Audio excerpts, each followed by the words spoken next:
മറ്റൊരു ചിറ്റ്ചാറ്റാണ് ഷിജു എബ്രഹാമുമായിട്ട്. കാനഡയിൽ നിന്നുമാണ് ചേരുന്നത്. ഒരു ആഫ്രിക്കൻ ടൂറിലായിരുന്നു. അപ്പോൾ അതിനുശേഷം തിരിച്ചു വന്നു. ട്രേഡ് ഡീല് തന്നെയാണ് പ്രധാനപ്പെട്ട ഒരു വിഷയം എന്ന് പറയുന്നത്. കാരണം ഞങ്ങൾ ഇതുമായിട്ട് ഒരു ദിവസം മുമ്പ് ഇതേപോലെ കോൺവെർസേഷൻ ട്രേഡ് ഡീലിനെ പറ്റി സംസാരിച്ച് റെക്കോർഡഡ് അല്ലായിരുന്നു, ഓഫ് ദി റെക്കോർഡ് ടോക്സ് ആയിരുന്നു. ഷിജു ഒരു ഫിനാൻഷ്യൽ കൺസൾട്ടൻറ്റും ബിസിനസ്സും ഒക്കെ നടത്തുന്ന ഒരാളാണ്. ഈ ട്രേഡ് ഡീലിനെ പറ്റി ഫൈനലി ഇന്ത്യ അമേരിക്ക തമ്മിൽ ട്രേഡ് ഡീലുണ്ടായി, ജോയിൻറ്റ് സ്റ്റേറ്റ്മെൻറ്റ് വന്നു. അത് കഴിഞ്ഞ് ഇന്നലെ അമേരിക്ക ഒരു ഫാക്ട് ഷീറ്റ് എന്നും പറഞ്ഞുകൊണ്ട് ഇന്ത്യ കളിപ്പിക്കാൻ വേണ്ടി സാധനങ്ങളൊക്കെ, കാരണം ട്രേഡ് ഡീലിൽ അതില്ലാത്തൊരു ഫാക്ട് ഷീറ്റ് ഉണ്ടാകുന്നു. എങ്ങനെയാണ് ബേസിക്കലി ഇന്ത്യൻ പ്രധാനമന്ത്രി നരേന്ദ്രമോദി ട്രംപിൻ്റെ 2-0, അതായത് രണ്ടാം പ്രാവശ്യം വന്ന ശേഷം ആ ബന്ധവും പിന്നീട് അത് ഉലഞ്ഞിട്ട് ഈ ട്രേഡ് ഡീലിനെയും എങ്ങനെയാണ് കാണുന്നത് ഷിജു? അതെ, ഇത് വളരെ ചൂട് പിടിച്ചൊരു വിഷയമാണ്. ഒന്നാമത്തെ വിഷയം എന്ന് പറഞ്ഞാൽ ഒരു വർഷത്തെ നീണ്ട കാത്തിരിപ്പിന് ശേഷം, അതായത് ഇന്ത്യയും US-ഉമായിട്ട് ഒരു ട്രേഡ് എഗ്രിമെന്റിലേക്ക് എത്തുന്നത്. അത് ട്രേഡ് എഗ്രിമെന്റിന്റെ ഭാഗത്ത് നിന്ന് ഒരു ഇന്റർവ്യൂം എഗ്രിമെന്റ് എന്നാണ് പറയുന്നത്. ഒരു ഇടക്കാല ഒരു കരാറിലേക്കാണ് എത്തുന്നത്. ആ കരാറിലേക്ക് എത്തുന്ന തീർച്ചയായിട്ടും വളരെ സന്തോഷമായ ഒരു കാര്യമാണ്. കാരണം ഇന്ത്യ അമേരിക്കയുമായിട്ട് കരാറിൽ ഏർപ്പെടേണ്ടതാണ്. അപ്പോൾ അതിനകത്ത് ഫാക്റ്റ് ഉണ്ട്. അതായത് തുല്യ ശക്തികളല്ലാത്ത അല്ലെങ്കിൽ തുല്യരല്ലാത്ത രണ്ട് വ്യക്തികൾ തമ്മിലോ അല്ലെങ്കിൽ പ്രസ്ഥാനം തമ്മിലോ രാജ്യങ്ങൾ തമ്മിലോ കരാറിൽ ഏർപ്പെടുമ്പോൾ ഈ ശക്തി കൂടിയ പ്രസ്ഥാനത്തിനോ രാജ്യത്തിനോ ഒരു മേൽക്കൈ കിട്ടാൻ തികച്ചും സ്വാഭാവികമാണ്. ഒരു അപ്പർ ഹാൻഡ് അവർക്കുണ്ടാകും. അപ്പൊ ആ ഒരു തിരിച്ചറിവ് ഇന്ത്യക്ക് ആദ്യമേ ഉണ്ടായിരുന്നെങ്കിൽ, വളരെ ബോധപൂർവമായിട്ട് ഇന്ത്യ അമേരിക്കയ്ക്ക് ഒപ്പം അല്ലെന്നും നമ്മുടെ തുല്യ ശക്തികളല്ലെന്നുമുള്ള ബോധ്യവും തിരിച്ചറിവും ഉണ്ടായിരുന്നെങ്കിൽ ആ സമയത്ത് ഒരു ഫ്രണ്ട്ലി നേഷൻ എന്ന നിലയിൽ അമേരിക്കയുമായിട്ട് കരാർ ഏർപ്പെടുകയായിരുന്നു ഇന്നത്തെ സ്റ്റേറ്റ് ഒരു ഹോസ്റ്റൈൽ നേഷൻ, ഒരു ശത്രു രാജ്യം എന്ന നിലയിലേക്ക് നമ്മൾ ഈ കരാർ ഏർപ്പെടുന്നതിനേക്കാൾ നല്ലത്. അപ്പൊ ഒരു വർഷത്തെ നീണ്ട കാത്തിരിപ്പിന് ശേഷം നമുക്ക് നഷ്ടപ്പെട്ടതെന്ന് പറയുന്നത് ആ ഒരു ഫ്രണ്ട്ലി നേഷൻ, ഒരു സുഹൃത്ത് രാജ്യം എന്നുള്ള നിലയിൽ നിന്ന് നമ്മുടെ ശത്രു രാജ്യത്തെ കൈകാര്യം ചെയ്യുന്നത് പോലെയാണ് അമേരിക്ക ഇന്ത്യയെ കൈകാര്യം ചെയ്യുന്നത്, സംശയവുമില്ല. അപ്പൊ അതുകൊണ്ട് സംഭവിച്ചെന്ന് വെച്ച് കഴിഞ്ഞാൽ അന്ന് ഈ കരാറിൽ ഏർപ്പെട്ടിരുന്നെങ്കിൽ നമുക്ക് ലഭിക്കാമായിരുന്ന പല ആനുകൂല്യങ്ങളും നഷ്ടപ്പെട്ടു എന്ന് മാത്രമല്ല, വളരെ അപകടകരമായ പല നിബന്ധനകളും ഇതിനകത്ത് കടന്നുകൂടുകയും ചെയ്തു. ഇതിനകത്ത് ഏറ്റവും പ്രധാനമായിട്ട് ഞാൻ കാണുന്നത് ചില കാര്യങ്ങളുണ്ട്, പലതുമുണ്ട്. അതായത് ഇന്ത്യ അമേരിക്കയിൽ 500 ബില്യൺ ഇൻവെസ്റ്റ് ചെയ്യണം. ഇത് ചെറിയതൊന്നും അല്ല ഈ സംഭവം. ഈ ജപ്പാൻ പോലും അമേരിക്കയുമായിട്ട് ട്രേഡ് ഡീലിനകത്ത് 350-400 ബില്യൺ ഇൻവെസ്റ്റ്മെന്റേ ഉള്ളൂ. ഇവിടെ നേരെ തിരിച്ചാണ്. അത് സത്യമാണ്. പക്ഷെ ട്രേഡ് ഡീലിനകത്ത് നമ്മുടെ ഭാഗത്ത്, അതായത് ഇന്ത്യയുടെ ഭാഗത്ത് ഒരു ട്രാൻസ്പെറൻസിയിൽ ഒരു സുതാര്യതയില്ല. എന്താണ് സംഭവിക്കുന്നതെന്ന് മന്ത്രിമാരുടെ ഭാഗത്തു നിന്നു പരസ്പരം മന്ത്രിമാർ അങ്ങോട്ടും ഇങ്ങോട്ടും ഉത്തരവാദിത്തം മാറുന്നത് വഴി ഇതിന്റെ ഓണർഷിപ്പ് ഏറ്റെടുക്കാനും ഇതിന്റെ റെസ്പോൺസിബിലിറ്റി ഏറ്റെടുക്കാൻ ആരും തയ്യാറല്ലെന്നുള്ളതാണ് നമുക്ക് മനസ്സിലാകുന്ന ഒരു വസ്തുത എന്ന് പറയുന്നത്. അത് കോമേഴ്സ് മിനിസ്റ്റർ, എക്സ്റ്റേണൽ അഫയേഴ്സ് മിനിസ്റ്ററാണോ, അപ്പൊ അങ്ങനെ മാറുന്നതനുസരിച്ച് പിന്നെ പ്രധാനമന്ത്രി വളരെ നിശബ്ദമായിരിക്കുന്നത്. അപ്പൊ അതൊക്കെ ഒരു ഇന്ത്യയുടെ ഭാഗമായിട്ട് ഞങ്ങൾ കണക്കാക്കിയാൽ തന്നെ നമുക്കൊരു ട്രാൻസ്പെറൻസി ഇല്ലെങ്കിൽ നമുക്ക് ലഭ്യമായിട്ടുള്ള നമ്മുടെ ഒരു രേഖ എന്ന് പറയുന്നത് വൈറ്റ് ഹൗസിന്റെ പ്രസ് റിലീസാണ്. അതാണ് നമുക്ക് ഒരു പരിധി വരെ നമുക്ക് റിലേ ചെയ്യാൻ ഒക്കുന്നതെന്ന് പറയുന്നത്. അപ്പൊ അതിനകത്ത് വലിയൊരു അടിസ്ഥാനമായ ഒരു വിഷയം എന്ന് പറഞ്ഞാൽ പലപ്പോഴും നമ്മൾ പറയുന്നത് 500 ബില്യന്റെ ഒരു ട്രേഡ് ഡീലാണെന്നാണ് പറയുന്നത്. 500 ട്രേഡ് ഡീലല്ല, 500 ബില്യന്റെ പർച്ചേസ് ഡീലാണ്. ഇന്ത്യ ഇൻവെസ്റ്റ് ചെയ്യണമെന്നാണ് പറയുന്നത്. ഇന്ത്യ $500 ബില്യൺ എനർജിയും അതുമായി ബന്ധപ്പെട്ട ഡിഫൻസുമായി ബന്ധപ്പെട്ട പർച്ചേസ് 5 വർഷം കൊണ്ട് നടത്തണമെന്നാണ് പറയുന്നത്. അപ്പൊ നമുക്കത് ഇതൊരു ട്രേഡ് ഡീൽ എന്ന് പറയാനൊക്കത്തില്ല. ഇതിന് രണ്ട് പ്രധാന വിഷയങ്ങളുണ്ട്. ഒന്ന്, ഇപ്പൊ ആ ഒരു എഗ്രിമെന്റ് ഫെബ്രുവരി 6-ാം തീയതി വൈറ്റ് ഹൗസ് പുറത്തുവിട്ട ഒരു ബ്രീഫിംഗ് ഉണ്ട്, അതായത് ജോയിന്റ് ബ്രീഫിംഗ് എന്ന് പറയുന്നത്. അതിനെക്കുറിച്ച് നമ്മൾ പലപ്പോഴും സംസാരിക്കുന്നത്. കഴിഞ്ഞ് ഫെബ്രുവരി 9-ാം തീയതി ഫാക്ട് ഷീറ്റ്സ് ഇറക്കിയിട്ടുണ്ട്. അതിനകത്ത് വലിയ കോൺട്രഡിക്ഷൻസ് ഒന്നുമില്ല. എന്നിരുന്നാലും ഒരു വസ്തുത എന്ന് പറയുന്നത് ഇതാണ്: India will eliminate or reduce tariff on all US industrial products. പിന്നെ അങ്ങോട്ട് അതിന്റെ ബാക്കി പറയുന്നുണ്ട്. അതിന് റെസിപ്രോക്കേറ്റ് ചെയ്യുന്ന ടേം എന്ന് പറയുന്നത്, നമ്മുടെ ഇന്ത്യയെ പറ്റി പറയുന്നത് ദേ വിൽ അമെൻഡ് അവർ ടാരിഫ് അമെൻഡ് ചെയ്യും. അപ്പം on originating goods of India. ഇവിടെ ഒരു വളരെ ഇൻട്രസ്റ്റിംഗ് ആയിട്ടൊരു വിഷയമുണ്ട്. ഒന്ന്, ഇംഗ്ലീഷ് ഭാഷയെ പറ്റുന്ന തെറ്റുകളോ ഇത് മനസ്സിലാക്കാനൊക്കാത്ത നമ്മുടെ ഉദ്യോഗസ്ഥരൊന്നുമല്ല, വളരെ വ്യക്തമായിട്ട് മനസ്സിലാവുന്ന വിഷയമാണ്. അപ്പൊ ഇന്ത്യ എലിമിനേറ്റ് റെഡ്യൂസ് എന്ന് വെച്ചാൽ ഇന്ത്യ അമേരിക്കയുടെ പ്രോഡക്റ്റിനുള്ള ടാരിഫ് ഒഴിവാക്കുകയോ കുറയ്ക്കുകയോ ചെയ്യുമെന്ന് എന്തിനാണ്? All products, all engineering. ഞാനത് ആ ഡോക്യുമെന്റിനകത്താണ് ഞാൻ വായിക്കുന്നത്. All US industrial goods. അതിന് പകരം ഇന്ത്യക്ക് കിട്ടുന്ന ബെനിഫിറ്റ് എന്ന് പറയുന്നത് on originating goods of India. ഈ ഒറിജിനേറ്റിംഗ് ഗുഡ്സ് ഓഫ് US എന്നുള്ള ടേം ഇവിടെ മിസ്സായത്. ഈ അഗ്രിമെന്റിനകത്ത് എന്തുകൊണ്ട് അമേരിക്കയിൽ ഉത്പാദിപ്പിക്കപ്പെടുന്ന വസ്തു എന്ന് പറഞ്ഞില്ലല്ലോ? ഞാനിപ്പോൾ ഒരു ഉദാഹരണം പറയാം, ഒരു സാധ്യതയുള്ള ഒരു വിഷയം ഞാൻ പറയാം ഉദ്ദേശിക്കുന്നത്. ഉദാഹരണത്തിന് മാർക്കറ്റ് ഓപ്പൺ അപ്പ് ചെയ്യുമ്പോൾ നമ്മൾ കഴിഞ്ഞ ദിവസം സംസാരിച്ചു, കോസ്കോ ഇന്ത്യയിലേക്ക് ഓപ്പൺ അപ്പ് ചെയ്യും. നിങ്ങൾ കോസ്കോ അമേരിക്കൻ കമ്പനിയാണ്.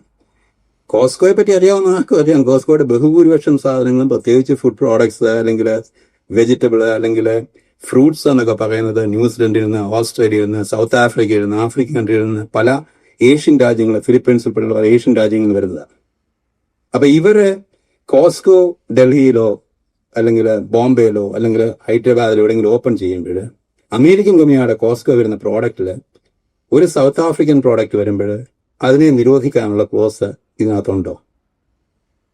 അത് ഫിലിപ്പീൻസിൽ നിന്ന് വരുന്ന പ്രോഡക്റ്റ് നിരോധിക്കാൻ നോക്കും. അപ്പം അഗ്രികൾച്ചർ പ്രോഡക്റ്റിലേക്കൂടെ കടന്നുകയറ്റം എന്ന് പറയുന്നത് ചില ഏരിയയിൽ അമേരിക്കയുടെ പ്രോഡക്റ്റ് വരുന്നത് മാത്രമല്ല, ഭയപ്പെടേണ്ട രീതിയിൽ ഇന്ത്യയിലെ അഗ്രികൾച്ചർ സെക്ടറിനെ അഫക്ട് ചെയ്യത്തക്ക വിധത്തിൽ ഏത് പ്രോഡക്റ്റും അമേരിക്കയ്ക്ക് കൊണ്ടുവരാൻ പറ്റും.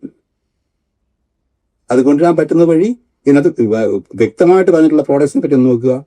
റെഡ് സോർഗം എന്ന് പറയുന്നത് ഈ ചോളം ലോകത്തെ 3ാമത്തെ പ്രൊഡ്യൂസറാണ് ഇന്ത്യ. 2ാമത്തെ അല്ലെങ്കിൽ 3ാമത്തെ പ്രൊഡ്യൂസറാണ് ഇന്ത്യ. അവിടേക്കാണ് ഇവരിത് കൊണ്ടുവരാൻ പോകുന്നത്. അതുപോലെ തന്നെ fresh and processed fruits, soyabean 4ാമത്തെ ഫസ്റ്റ് 5 ആദ്യത്തെ 5 പ്രൊഡ്യൂസേഴ്സ് ഒന്നാണ് ഇന്ത്യ. അവിടേക്കാണ് സോയാബീൻ വരുന്നത്. എന്തുകൊണ്ടാണ് അമേരിക്കയ്ക്ക് സോയാബീൻ എത്തിക്കേണ്ടി വരുന്നത്? എന്തുകൊണ്ടാണ് അമേരിക്കയ്ക്ക് ചോളം ഇന്ത്യയിലേക്ക് എത്തിക്കേണ്ടി വരുന്നത്? കാരണം ചൈനയുടെ മാർക്കറ്റ് നഷ്ടപ്പെടുന്നു. ചൈനയുടെ നേരെ പിടിമുറുക്കുമ്പോൾ അമേരിക്ക ചൈനയുടെ മുമ്പിൽ മുട്ടുമടക്കാൻ തയ്യാറല്ല. പകരം 1.4 ബില്യൺ പോപ്പുലേഷനുള്ള രാജ്യത്തിന്റെ കൺസംഷൻ നഷ്ടപ്പെടുമ്പോൾ പകരം 1.5 ബില്യൺ പോപ്പുലേഷനുള്ള രാജ്യത്തിലേക്ക് കടന്നു വരിക. അല്ല, ഒരു കാര്യം ഇതിൻ്റെ അകത്ത് ഷിജു, ഈ ഇന്ത്യ എന്ന് പറഞ്ഞ് ഇന്നും ദരിദ്ര രാജ്യമാണ്. അതെ, നമ്മൾ ഈ പറയുന്ന അമേരിക്ക, ചൈന, ഇവിടെ ഈ സംഘപരിവാർ തള്ളുന്ന പോലൊന്നും അല്ല. യാഥാർത്ഥ്യം ഇതിനൊന്നും അപ്പുറമാണ്. കാരണം ഇന്ത്യയുടെ ഫാം സെക്ടർ എന്ന് പറഞ്ഞത് ഇന്ത്യയെ ഫീഡ് ചെയ്യുന്ന സെക്ടറാണ്. അത് എങ്ങനെയാണ് മോദിയെ പോലെ, അതായത് നരേന്ദ്രമോദിക്ക് ഇന്ത്യയെപ്പറ്റി അറിയാവുന്ന വളരെ വർഷക്കാലം ഗുജറാത്തിൻ്റെ ചീഫ് മിനിസ്റ്ററായിരുന്ന മോദിക്ക് എന്തുകൊണ്ടാണ് ഈ പറയുന്ന അമേരിക്കൻ അഗ്രികൾച്ചർ പ്രോഡക്റ്റ് തുറന്നു കൊടുക്കേണ്ട ഗതികേട് എന്താ ഉണ്ടായത്? അത് വളരെ കൂലങ്കഷമായിട്ട് ചിന്തിക്കേണ്ട വിഷയമാണ്. അപ്പം ഒരു പക്ഷേ ഈ ട്രേഡ് ഡീലിനും പുറത്തുള്ള ഒരു വിഷയമാവാം. പക്ഷെങ്കിൽ നമ്മൾ ഇന്ത്യ ദരിദ്ര രാജ്യമാണെന്ന് പറയുമ്പോഴും 150 കോടി ജനങ്ങൾക്ക് അത് 30% മിഡിൽ ക്ലാസ് ആണ്. അമേരിക്കയുടെ മിഡിൽ ക്ലാസ്സിനൊപ്പം വരുന്നില്ലെങ്കിലും ഇന്ത്യയിലെ ഒരു മിഡിൽ ക്ലാസ് പോപ്പുലേഷനകത്ത് നമ്മൾ ആവറേജ് മിഡിൽ ക്ലാസ്സിനെ നോക്കുന്ന ഒരു അപ്പർ മിഡിൽ ക്ലാസ്സും ഒരു എലീറ്റ് ക്ലാസ്സും അല്ലെങ്കിൽ ഒരു സൂപ്പർ റിച്ച് ക്ലാസ്സും നോക്കുകയാണെങ്കിൽ ഒരു 10-20% ഇന്ത്യൻ പോപ്പുലേഷൻ ഉണ്ട്. അതെന്ന് പറയുന്നത് 150 ബില്യൺ എന്ന് പറയുന്നത് 30 മില്യൺ ആൾക്കാരുണ്ട്. അത് 30 മില്യൺ ആൾക്കാർ എന്ന് പറഞ്ഞ കാനഡ ഒരു രാജ്യത്തിന് മൊത്തം പോപ്പുലേഷൻ. അതെ. അപ്പൊ അമേരിക്ക ലക്ഷ്യമിടുന്നത് നമ്മുടെ ദരിദ്രനാരായണന്മാരെ അല്ല, അമേരിക്ക ലക്ഷ്യമിടുന്നത് സമ്പന്നരെയാണ്. അല്ല, അതാണ് എന്റെ പോയിന്റ് വരുന്നത്. അമേരിക്കയ്ക്ക് വ്യക്തമായിട്ട് അറിയാം ഇന്ത്യയുടെ urban class American product buy ചെയ്യും, തീർച്ചയായിട്ടും. ഓക്കെ. പക്ഷെ ഇന്ത്യയുടെ അർബൻ ക്ലാസ്സിന് ഇന്ന് ഫീഡ് ചെയ്യുന്നത് ഇന്ത്യയിലെ റൂറൽ ക്ലാസ് ആണ്. നമുക്ക് അടിസ്ഥാന അപ്പൊ ഈ റൂറൽ ക്ലാസിന്റെ മാർക്കറ്റ് എവിടെ പോകും? അതാണ് സംഭവിക്കാൻ പോകുന്നത്. ഇപ്പൊ തന്നെ നോക്കൂ, ഇപ്പൊ നമ്മളൊന്ന് വെരിഫൈ ചെയ്യാമെങ്കിൽ ഇന്ത്യയിലെ ഗ്രെയിന്റെയും ചോളത്തിന്റെയും വില 12% മുതൽ 15% കുറഞ്ഞു. ഓൾറെഡി മാർക്കറ്റിൽ കുറവുണ്ടായി. ട്രേഡ് എഗ്രിമെന്റ് സൈൻ ചെയ്തിട്ടില്ല, വാർത്തകൾ വരുന്നത് മാത്രമേ ഉള്ളൂ. ഞാൻ നിസ്സാര കാര്യം ചോദിക്കാം. കാര്യം സൗത്ത് ആഫ്രിക്കയിൽ നിന്ന് കോസ്കോ വിൽക്കുന്ന ഒരു ഗ്രേപ്സ് വിൽക്കുന്നുണ്ട്. ആ ഗ്രേപ്സ് മാർക്കറ്റിൽ അവൈലബിൾ ആണെങ്കിൽ സാധാരണക്കാരായിട്ടുള്ള നമ്മളൊരു അപ്പർ ക്ലാസ് മിഡിൽ ക്ലാസ് ആയിട്ടൊന്നുമല്ല, സാധാരണ മിഡിൽ ക്ലാസ്, 2 കോളേജ് അധ്യാപകൻ, ഒരു സ്കൂൾ അധ്യാപകർ, അവരുടെ കൊച്ചിനും ഒരു ഗ്രേപ്സ് മേടിക്കണമെങ്കിൽ നമ്മൾ വിഷത്തിൽ മുക്കി വിറ്റ റോഡിൽ കിട്ടുന്നത് വാങ്ങിക്കുമോ അതോ ഇതുപോലെ പാക്ക് ചെയ്ത് കിട്ടുന്ന ഒരു കോസ്കോ പ്രോഡക്റ്റ് വാങ്ങിക്കുമോ? അപ്പൊ അത് കഴിയുമ്പോൾ ഈ പ്രോഡക്റ്റിന് മാർക്കറ്റ് എവിടെയാ? അവർ ഇന്ത്യയിൽ പ്രൊഡ്യൂസ് ചെയ്യുന്ന പ്രോഡക്റ്റിന് മാർക്കറ്റ്. അപ്പം നമുക്ക് നഷ്ടപ്പെട്ട രണ്ട് കാര്യമുണ്ട്. ഒന്ന്, നമ്മൾ ക്വാളിറ്റി കൺട്രോൾ ചെയ്തില്ല, നമ്മളെ നിയന്ത്രിച്ചില്ല, ഇത് നിയന്ത്രിക്കുന്ന മെക്കാനിസം നമുക്കില്ല. അതിന്റെ പുറമെ ഈ കർഷകരെ സഹായിക്കാനുള്ള പ്രത്യേക പദ്ധതികൾ നമുക്കുണ്ടാകാൻ സാധ്യതയില്ല. അപ്പൊ കാർഷിക മേഖലയിൽ വലിയൊരു തകർച്ച ഉണ്ടാകുമെന്ന് മാത്രമല്ല, മറ്റ് ഏരിയയിലോട്ട് നോക്കിക്കഴിഞ്ഞു കഴിഞ്ഞാൽ, ഉദാഹരണത്തിന് ഇന്ത്യയുടെ പ്രധാന US-ലേക്കുള്ള ഒരു എക്സ്പോർട്ട് എന്ന് പറയുന്നത് നമ്മൾ ഈ കാർഷിക വസ്തുക്കളല്ലല്ലോ, പ്രത്യേകിച്ചും engineering product, petroleum product, pharmaceutical product, gem and jewellery, അല്ലെങ്കിൽ ഇലക്ട്രോണിക്സ് ഗുഡ്സ് എന്നൊക്കെ പറഞ്ഞു വരുന്ന സാധനങ്ങളാണ്. അപ്പൊ ഇതിനകത്ത് വരുന്നത് ഈ അമേരിക്കൻ എഞ്ചിനീയറിംഗ് മെറ്റീരിയൽ ഇന്ത്യയിലേക്ക് വരുമ്പോൾ, അല്ലെ അമേരിക്കയുടെ പെട്രോളിയം പ്രോഡക്റ്റിലേക്ക് വരുന്നത്, അതാണ് $500 ബില്യൺ പർച്ചേസിനകത്ത് വളരെ വ്യക്തമായിട്ട് പറയുന്നത്. പെട്രോളിയം, LNG ഉൾപ്പെടെയുള്ള സാധനങ്ങളാണ് അമേരിക്കയിൽ നിന്ന് വാങ്ങേണ്ടത്. അത് വാങ്ങുമ്പോൾ നമുക്ക് നഷ്ടപ്പെടുന്ന, ഇപ്പം ബാലൻസ് ഓഫ് ട്രേഡിനകത്ത് നമുക്കൊരു സർപ്ലസ് ഉണ്ട്, ഏകദേശം $40-50 ബില്യൺ നമുക്ക് സർപ്ലസ് ഉണ്ട്. ആ സർപ്ലസ് നഷ്ടപ്പെടുമ്പോൾ മാത്രമല്ല നമ്മൾ ഡെഫിസിറ്റിലേക്ക് ആകുകയും, ഇന്ത്യ പോലൊരു രാജ്യത്തിന് അല്ല, അതാണ് ഡെഫിസിറ്റ് ട്രേഡ് വന്നാൽ, അല്ല അതേപോലെ, അതായത് ഒരു വർഷം 100 ബില്യന് മുകളിൽ ഇന്ത്യ അമേരിക്ക ട്രേഡ് നടത്തണം. ഓക്കെ, അതായത് അമേരിക്കൻ സാധനം വാങ്ങണം. അമേരിക്കയുടെ ഈ പറയുന്ന എനർജിയും ഡിഫൻസും മാത്രം, മറ്റുള്ളത് അതിന് പുറമെയാണ്. അതാ പറഞ്ഞത്, മിനിമം 100 ബില്യൺ. അല്ല അപ്പൊ ഇപ്പൊ നടത്തുന്നത് 30 ബില്യനാണ്. അത് 100-ലോട്ട് കൊണ്ടുപോവുക. അതാണ് എനിക്ക് മനസ്സിലാവാത്തത്. എന്തുദ്ദേശിച്ചാണ് ഇത് ചെയ്തിരിക്കുന്നത്? അതാണ് പിടികിട്ടാത്തത്. അതിനകത്ത് ഒരു വിഷയമുണ്ട്. നമ്മൾ പറയുന്ന ഈ ഒരു 100 ബില്യൺ മേളിലേക്ക് വാങ്ങിക്കണമെന്ന് പറയുമ്പോൾ, ഇത് പറഞ്ഞാൽ അല്പം നമ്മൾ പോയിട്ട് നോക്കുകയാണെങ്കിൽ, നമ്മൾ റഷ്യൻ ഓയിൽ വാങ്ങിക്കുമ്പോൾ നമ്മുടെ ജയശങ്കർ, ഫോറിൻ അഫയേഴ്സ് മിനിസ്റ്റർ എന്നോട് ചോദിക്കുന്നു, നിങ്ങൾ എന്തുകൊണ്ട് റഷ്യൻ ഓയിൽ വാങ്ങിക്കുന്നു ചോദിക്കും. വെസ്റ്റേൺ നമ്മൾ ഞാൻ നേരിട്ട് കാണുന്ന ഇന്റർവ്യൂസ് അത് കാണുന്നതാണ്. അപ്പം വളരെ ശാന്തനായിട്ടോ അല്ലെ വളരെ ഒരു അഡ്വൈറ്റോടുകൂടി അങ്ങനെ സംസാരിക്കാൻ പറയാം. അത് സംസാരിക്കുന്ന വിഷയമുള്ളൂ. നമ്മൾ ആരെയും എവിടെ നിന്ന് വാങ്ങിക്കണമെന്ന് പറയുന്നില്ല. Go and bye from here എന്നല്ല നമ്മൾ പറയുന്നത്. നമ്മൾ പോയി ഓര് വാങ്ങിക്കാൻ പറയും, അവർക്ക് വില കുറച്ച് കിട്ടുന്നിടത്ത് വാങ്ങിക്കും. അപ്പൊ അതൊരു ഉത്തരവാദിത്വം ഗവൺമെന്റ് ഏറ്റെടുക്കുന്നില്ല. ഇവർ പോയി വാങ്ങിക്കുന്നു. അപ്പൊ കേൾവിക്കാരൻ രസമുണ്ട്. പക്ഷെ ഇവിടെ സംഭവിക്കുന്നത് എന്താണ്? ഗവൺമെന്റ് നിശ്ചയിക്കുന്ന ആരുടെ നിന്ന് വാങ്ങിക്കണമെന്ന്. ഒരു ഫ്രീ മാർക്കറ്റിനകത്ത് പർച്ചേസിങ് നടക്കുന്നത്. ഫ്രീ മാർക്കറ്റിനകത്ത് പർച്ചേസ് നടക്കുന്നത് ഡിമാൻഡ് അനുസരിച്ചാണ്. ഒരു എക്സിക്യൂട്ടീവ് ഓർഡർ വഴി പർച്ചേസ് ചെയ്യാൻ എന്താ ഒരു ടോട്ടാലിറ്റേറിയൻ രാജ്യമാണ്. ഇന്ത്യയിലേക്ക് പറയുക $100 ബില്യൺ പെട്രോളിയവും അതുമായിട്ട് അനുബന്ധ പ്രോഡക്റ്റുകളും അമേരിക്കയിൽ നിന്ന് വാങ്ങിക്കണമെന്ന് പറയുമ്പോൾ, അതിനേക്കാൾ വില കുറച്ച് മിഡിൽ ഈസ്റ്റേൺ രാജ്യങ്ങളുണ്ടെങ്കിൽ എന്തുകൊണ്ട് നമുക്ക് വാങ്ങിച്ചുകൂടാ? അതാണ് ഇതിന്റെ ഒരു ക്ലോസ് എന്ന് പറയുന്നത്. അതായത് ഇന്ത്യയുടെ പെട്രോളിയം സാധനം വാങ്ങുന്നതിന്റെ റെസ്ട്രിക്ഷനും ഡിക്റ്റാറ്റ്, അതുമല്ല ഒരു മോണിറ്ററി കമ്മിറ്റിയെ വെച്ചേക്കുക. അതെ, അത് ഒരു ഭീഷണിയാണത്. ഇത് സാധാരണക്കാർക്ക് വായിക്കുമ്പോൾ അത് മനസ്സിലാവുന്നില്ല. ഒരു ഡിക്റ്റാറ്റ്, അവൻ പറയുന്നത് ചെയ്തോണം. നമുക്ക് ഈ ഗ്ലോബലൈസേഷൻ വരുമ്പോൾ വേൾഡ് ട്രേഡ് ഓർഗനൈസേഷന്റെ ഒരു സ്ഥാനം ഉണ്ടായിരുന്നു. നമ്മുടെ ഇത്തരം ടാരിഫുകൾ, അത് അൺഫെയർ ആയിട്ടുള്ള ട്രേഡിനെ നമ്മൾ നിയന്ത്രിക്കുന്നത്, അതായത് ഒരു ആന്റി ഡംപിംഗോ, അതായത് അനാവശ്യമായിട്ട് നമ്മൾ അതിലേക്ക് ഡംപ് ചെയ്യപ്പെടുന്ന സാധനങ്ങൾ നിയന്ത്രിച്ചില്ലെങ്കിൽ നമ്മുടെ ഇൻഡസ്ട്രി എഫക്ട് എന്നുള്ളത് കൊണ്ട് നമുക്ക് 1975 വെച്ചൊരു ആന്റി ഡംപിംഗ് ഉണ്ട്. വളരെ വികലമാണ്. ഡയറക്ടർ ജനറൽ ഓഫ് ട്രേഡോ മറ്റോ ആണ് അത് ഹാൻഡിൽ ചെയ്യുന്നത്. പക്ഷെ അമേരിക്ക 100 വർഷത്തിലധികം പഴക്കമുള്ള ആന്റി ഡംപിംഗ് എന്ന് പറഞ്ഞാൽ വളരെ സ്ട്രോങ് ആണ്. അത് ഒരുപാട് ഡിപ്പാർട്ട്മെന്റിനകത്ത് അധികാരമുണ്ട്. അപ്പം അഗ്രികൾച്ചർ ഡിപ്പാർട്ട്മെന്റ് അത് കൈകാര്യം ചെയ്യാൻ നോക്കും. അവർ വളരെ ശക്തമായിട്ടാണ് അത് ചെയ്യുന്നത്. നമുക്ക് അങ്ങനത്തെ ഒരു നിയമം ഇഫക്റ്റീവ് ആയിട്ടില്ലെന്ന് മാത്രമല്ല, നമുക്ക് ഈ സാധനങ്ങൾ ഇന്ത്യയിലേക്ക് ഇന്ത്യയിലേക്ക് കൊണ്ടുവരുമ്പോൾ ഇന്ത്യയിലുള്ള നമ്മൾ സാധാരണ ഇന്നത്തെ ഇൻഡസ്ട്രിയിൽ, പ്രത്യേകിച്ചും ഈ പറയുന്ന എഞ്ചിനീയറിംഗ് ഇൻഡസ്ട്രിയിലാവട്ടെ, ഈ പറയുന്ന ഫാർമസ്യൂട്ടിക്കൽ സെക്ടറിലാവട്ടെ, ഈ പറയുന്ന അഗ്രികൾച്ചർ സെക്ടറിലാവട്ടെ, വലിയൊരു തകർച്ച നമ്മൾ നേരിടും. അതിന് ഒരു ഗവൺമെന്റ് എക്സിക്യൂട്ടീവോട് ഓർഡർ വഴി ആയിരുന്നില്ല വാങ്ങിക്കേണ്ടിയിരുന്നത്. പകരം ഒരു ഫ്രണ്ട്ലി കരാറുണ്ടാക്കുക മാത്രമായിരുന്നു ചെയ്യേണ്ടിയിരുന്നത്. ഇതെന്ന് പറയുന്നത് ഒരു ഫിഗർ എസ്റ്റാബ്ലിഷ് ചെയ്തിട്ട് നമ്മൾ വാങ്ങിക്കാൻ ബാധ്യസ്ഥരായിത്തീരുന്നു എന്നുള്ളത് വലിയൊരു ഗുരുതരമായ ഒരു പ്രശ്നം തന്നെയാണ്. ഇതിൻ്റെ രണ്ടാമത് ഞാനത് ഈ കരാറുമായിട്ട് ബന്ധപ്പെട്ട ചില ഡീറ്റെയിൽസ് പറയുന്നത്, ഇപ്പോൾ ഒരു വർഷം റെസ്ട്രിക്ഷൻ എന്ന് പറയുന്നത് അമേരിക്കയുടെ ഇത്ര കോട്ട സാധനം ഇന്ത്യയിൽ പറഞ്ഞ് ഇത്ര മില്യൺ, അതായത് ഇപ്പം മദ്യം എടുക്കുക, അമേരിക്കൻ ബ്രാൻഡാണ് ജാക്ക് ഡാനിയൽ, അതേപോലെ പല ബ്രാൻഡുകളുണ്ട്. ഈ സാധനങ്ങൾ ഇന്നും ഇന്ത്യയിൽ കിട്ടും. മനസ്സിലാക്കുക, 130% ടാരിഫിൽ ഇത് ഇന്ത്യയിൽ കിട്ടും. നമ്മളിപ്പോൾ ജാക്ക് ഡാനിയൽ എന്ന് പറഞ്ഞൊരു ബ്രാൻഡ് എടുക്കുക. അത് ഡൽഹി ഷോപ്പുകളിൽ കിട്ടുന്നത് 4500 മുതൽ 4600, 4700, 5000 ആ രൂപ കിട്ടുന്നത്. കാരണം 750 ml വെച്ച്. ഇനി ഇത് 100% ഈ 130 നിന്ന് 0 ടാരിഫിൽ വന്നു കഴിയുമ്പോൾ ഇന്ത്യയിൽ ഇത് കിട്ടുന്നത് 2000 രൂപയ്ക്ക്. പക്ഷെ അതിനെ മോണിറ്റർ ചെയ്യാനായിട്ട് സംസ്ഥാനങ്ങൾക്ക് വേണമെങ്കിൽ അധികം ലെവി ഈടാക്കാം. അപ്പം ഈ ഡ്യൂട്ടി ഈടാക്കും. അപ്പൊ ഈ ഡ്യൂട്ടി ഫ്രീക്ക് ഒരു പ്രശ്നം ഉണ്ടാകും. അല്ല, അപ്പം ഞാൻ അതൊക്കെ ഒരു മിനിറ്റ് ഞാൻ പറയാം. അപ്പം ഈ 2000 രൂപയ്ക്ക് ഈ സാധനം ഇവിടെ കിട്ടുമ്പോൾ ഇന്ത്യൻ മദ്യത്തിൻ്റെ വിലയെന്ന് പറയുന്നത് ഇത്ര ശതമാനമാണ്. അതെ. മനസ്സിലായോ? അതായത് ഇതിനേക്കാളും വില കൂടുതലാണ്.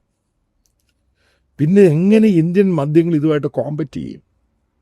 ഇന്ത്യയിലെ മദ്യം മാത്രമല്ല, എല്ലാ പ്രോഡക്റ്റിനകത്തും നമ്മൾ കാണുന്ന ഈ ഒരു ടാരിഫും ഈ ഒരു ട്രേഡും വളരെ ഗുരുതരമായ പ്രശ്നം ഉണ്ടാക്കും. അതായത് ഇപ്പം ഉദാഹരണത്തിന് ടെക്സ്റ്റൈലാണ് നമുക്ക് അല്പം കൂടെ പരിചയമുള്ളത്. പ്രത്യേകിച്ചും നമ്മുടെ തിരുപ്പൂവും സദൺ ഇന്ത്യയുമായിട്ട് ബന്ധപ്പെട്ട ഒരുപാട് കച്ചവടം ഉള്ളതുകൊണ്ട് നമുക്ക് വളരെ കുറച്ച് 4-5% മാത്രമേ ടെക്സ്റ്റൈൽ ഇൻഡസ്ട്രിയുടെ ഷെയർ ടോട്ടൽ എക്സ്പോർട്ടിനകത്ത് ഉണ്ടെന്നുണ്ടെങ്കിലും നമുക്ക് 18% ടാരിഫ് നൽകുമ്പോൾ നമ്മൾ കരുതി കുഴപ്പമില്ല, 18% ടാരിഫിന് വർക്ക് ചെയ്യാവുന്നുണ്ടപ്പം ബംഗ്ലാദേശിന്റെ ടാരിഫ് 0 ആക്കി കുറച്ച് കൊടുത്തു.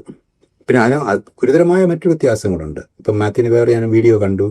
അതായത് അവർ യൂസ് ചെയ്യുന്ന അമേരിക്കൻ കോട്ടൺ യൂസ് ചെയ്താണ് ബംഗ്ലാദേശ് പ്രൊഡ്യൂസ് ചെയ്യാൻ പോകും. തീർച്ചയായിട്ടും അപ്പോൾ ക്വാളിറ്റിക്കകത്ത് വ്യത്യാസം ഉണ്ടാകും.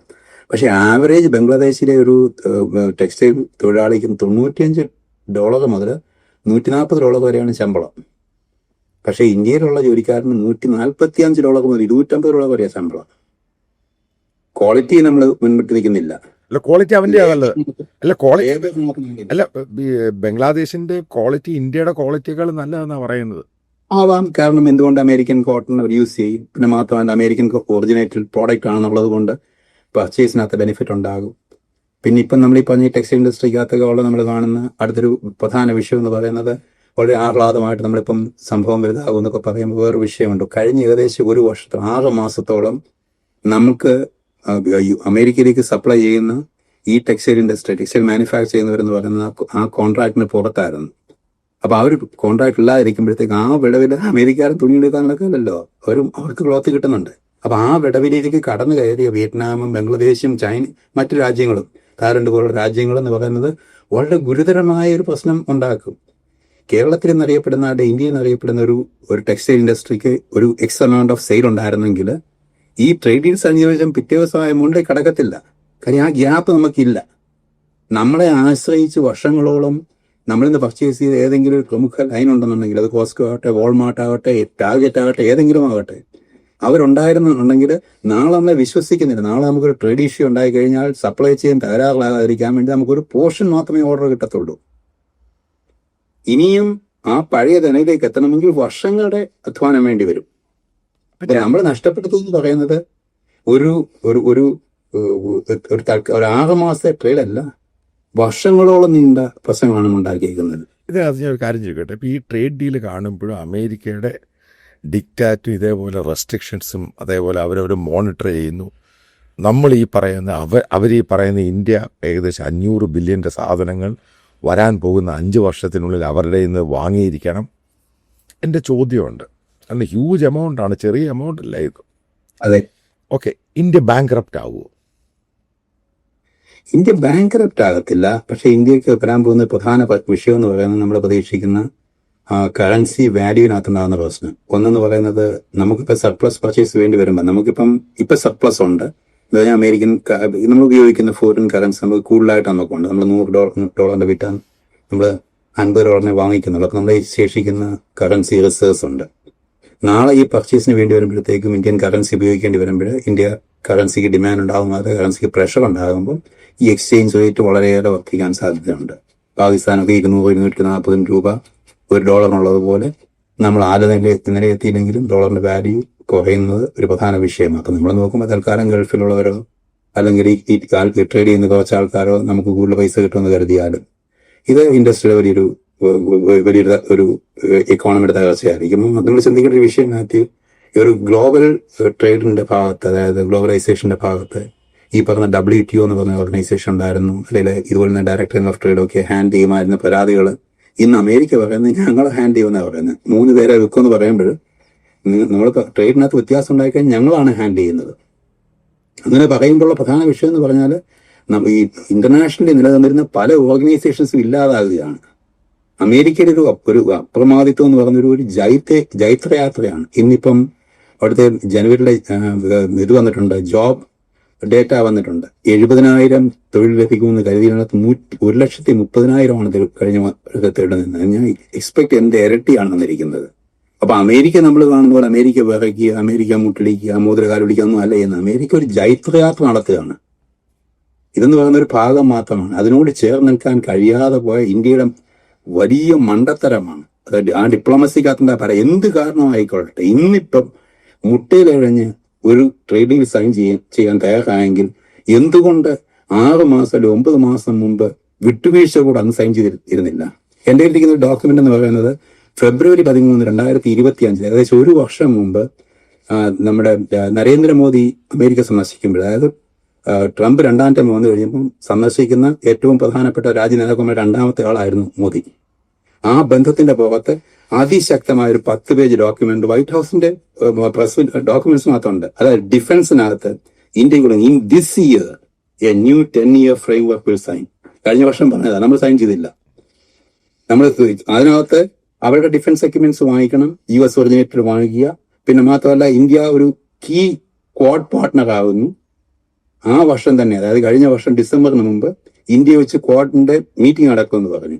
ഇന്ത്യ ക്വാഡ് പാർട്ട്ണർ ആയില്ലെന്ന് മാത്രമല്ല, ഇന്ത്യ ക്വാഡിന് പുറത്താവുകയും ചെയ്തു. അതെ, അതാണ് ഉണ്ടായത്. അതുപോലെ തന്നെ പിന്നെ autonomous system of industry alliance, അതായത് പാർട്ട്ണർഷിപ്പ് വിത്ത് ഒരു ഇൻഡോ പസഫിക് ഏരിയയിൽ ഇന്ത്യക്ക് ഒരു പ്രാധാന്യം കൊടുത്ത് ഇന്ത്യയെ കൊണ്ട് സൂപ്പർവൈസ് ചെയ്യിക്കുന്ന ഒരു കരാറാണെന്ന് പറഞ്ഞു. കഴിഞ്ഞ വർഷം 2025 ഫെബ്രുവരി 13. അതിനകത്ത് പറയുന്നു, അതെ, ആൻഡ്രൂൽ ഇൻഡസ്ട്രീസും മഹീന്ദ്ര ഗ്രൂപ്പും ചേർന്ന് ഒരു സ്റ്റേറ്റ് ഓഫ് ആർട്ട് ഒരു മാരിടൈം സിസ്റ്റം, ഒരു അൺമാൻഡ് ഏരിയ സിസ്റ്റത്തെ കൗണ്ടർ ചെയ്യുന്നത്, അതായത് ഈ ഡ്രോൺ സിസ്റ്റത്തെ കൗണ്ടർ ചെയ്യുന്ന സംവിധാനം അമേരിക്ക ഇന്ത്യയുമായിട്ട് ചേർന്ന് ടെക്നോളജി ട്രാൻസ്ഫർ ചെയ്ത് ഇന്ത്യ നിർമ്മിക്കുന്നു. L3 ഹാരിസൺ പാരസ് ഇലക്ട്രോണിക്സ് ഇവർ കോ ഡെവലപ്പ് ചെയ്യുന്ന ഒരു സാധനം എന്ന് പറഞ്ഞ ഈ ടോഡ് അറേ സിസ്റ്റം എന്ന് പറഞ്ഞൊരു സോണാർ സിസ്റ്റമാണ്. കപ്പലുകളിൽ കൂടെ ഈ സബ്മറൈൻസ് നിരീക്ഷിക്കാനുള്ള സംഭവം. ഒന്ന് ആലോചിക്കുക, ഇസ്രയേലിനേക്കാളും ശക്തമായിട്ട് ഇസ്രയേലിനെ പോലെ നമ്മളെ ടെക്നോളജി വളരുന്നു, ഡ്രോണിനെ കൗണ്ടർ ചെയ്യാൻ സാധിക്കുന്നു, സബ്മറൈൻസിനെ കണ്ടുപിടിക്കാൻ സാധിക്കുന്നു. പിന്നെ ടൈഗർ ട്രയംഫ് എന്ന് പറഞ്ഞൊരു ട്രൈലാറ്ററൽ ബിസിനസ് എഗ്രിമെന്റ് ഉണ്ടാകുന്ന, അത് 3 വിഭാഗങ്ങളും ചേർന്നുള്ള എക്സസൈസ്.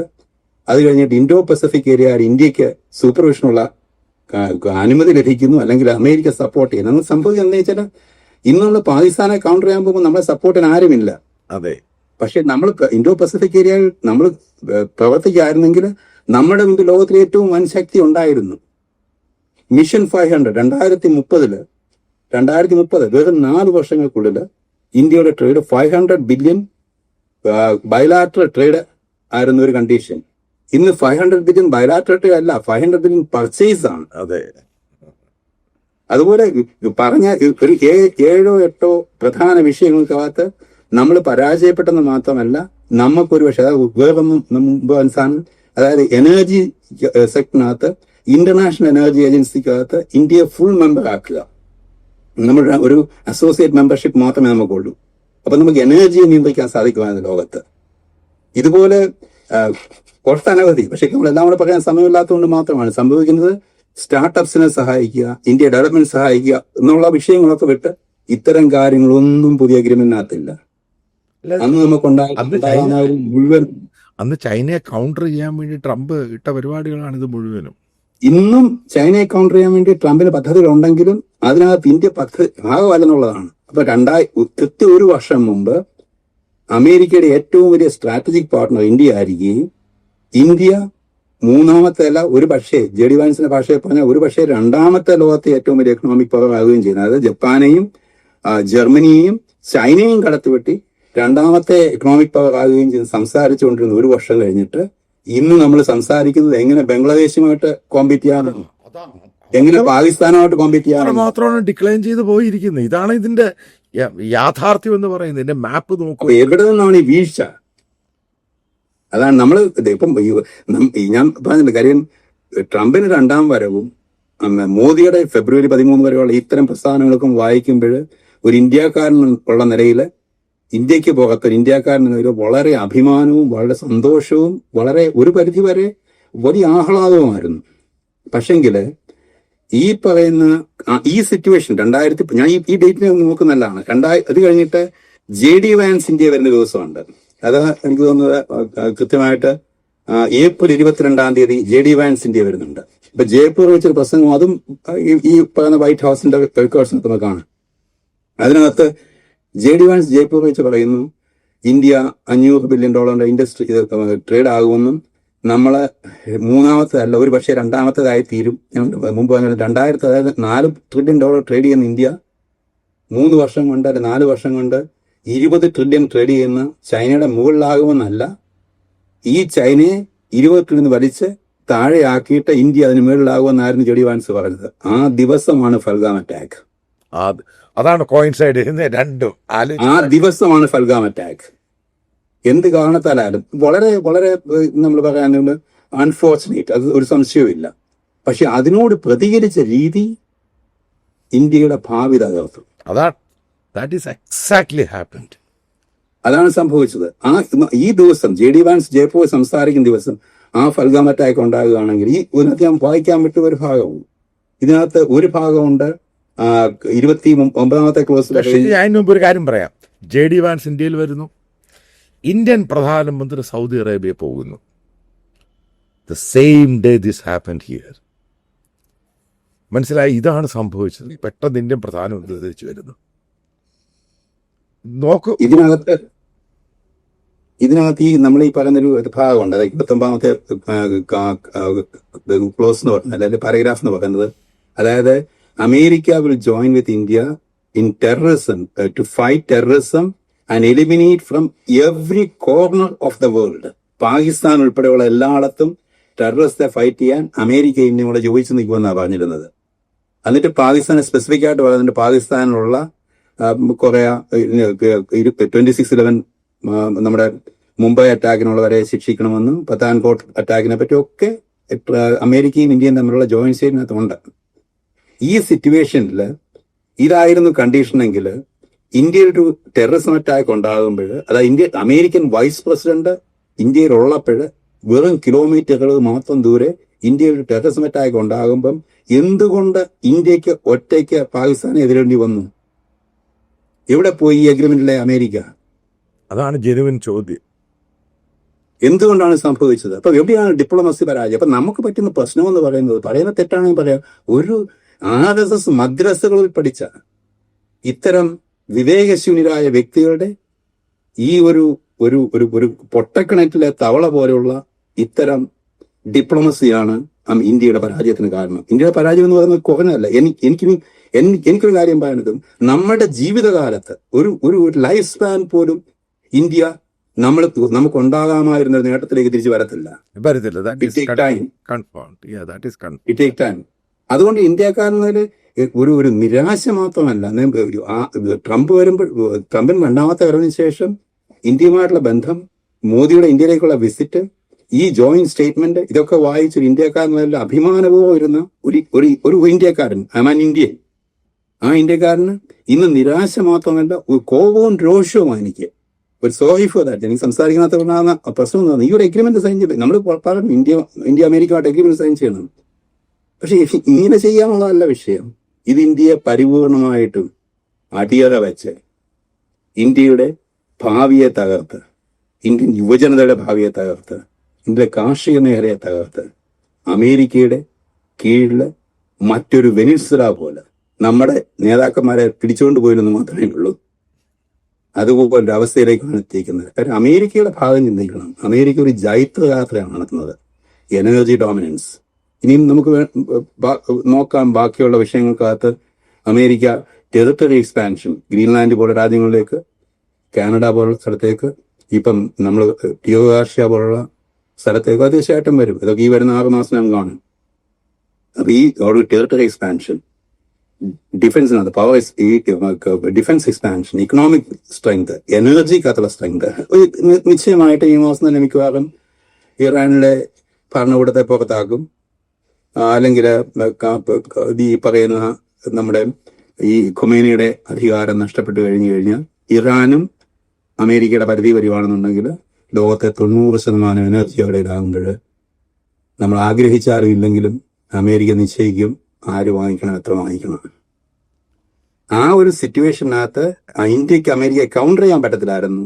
പക്ഷെ ഇന്ത്യക്ക് അമേരിക്കയുടെ അലൈ ആയിട്ട് നിന്നിട്ട് രാജ്യത്തിനും തലമുറകൾക്കും ഒരു വലിയ നേട്ടം ഉണ്ടാക്കി കൊടുത്തിട്ട് അഭിമാനപൂർവ്വം നരേന്ദ്രമോദിക്ക് വിരമിക്കാമായിരുന്നു. അതിന് പകരം ഇന്ത്യ അടിയറ വെച്ച് അപമാനപൂർവ്വം ഇറങ്ങിപ്പോകുന്ന ഒരു സിറ്റുവേഷനാണ് ഇന്ന് ഞാൻ കാണുന്നത്. മറ്റു വ്യത്യാസം ഉണ്ടാകുന്നില്ലെങ്കിൽ. എനിവേ നല്ലൊരു ചിറ്റ് ആയിരുന്നു. നമുക്ക് അടുത്ത ടോപ്പിക്കുമായിട്ട് പിന്നെ കാണാം. സോറി, അല്പം ഞാനിപ്പം ഒരു അല്ലല്ല ഇമോഷണൽ അല്ലല്ല ഇത് രോഷാകുലനായി.